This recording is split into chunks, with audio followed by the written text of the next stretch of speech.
Crush কি ভাবছেন এই মুহূর্তে আপনার জন্য? ওকে, তো আপনার প্রতি প্রচণ্ডভাবে অ্যাট্রাকশন উনি ফিল করছেন, যেটা হয়তো আপনাকে বলছেন না। আপনি ওনার সামনে খুব বেশি হয়তো গো গেটার, অ্যাকশন ওরিয়েন্টেড, বারবার আপনি অ্যাকশন নিচ্ছেন। তো আপনার প্রতি এই যে অ্যাকশন ওরিয়েন্টেড স্বভাবের প্রতি খুব অ্যাট্রাক্টেড, ইনার বিউটি যেটা বলে, ইনার বিউটির প্রতি অ্যাট্রাক্টেড।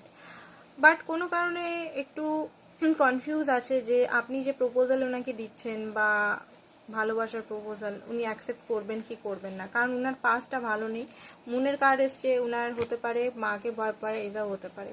3 of Wands, উনি এই মুহূর্তে চিন্তা প্ল্যানিং করছেন, বাট এই মুহূর্তেও কমফোর্ট জোনে বসে আছেন আপনার ক্রাশ, যে আপনাকে, আপনি যে চাইছেন ওনার কাছ থেকে ভালোবাসা, সেটা আপনাকে দিবেন কিনা বা কমিটমেন্ট দিবেন কিনা, এটা এখনো পর্যন্ত ডিসিশন উনি নিতে পারেননি, বাট খুব জলদি উনি ডিসিশন নেবেন, এটা এখানে দেখতে পাচ্ছি। ধীরে ধীরে এই সম্পর্কটা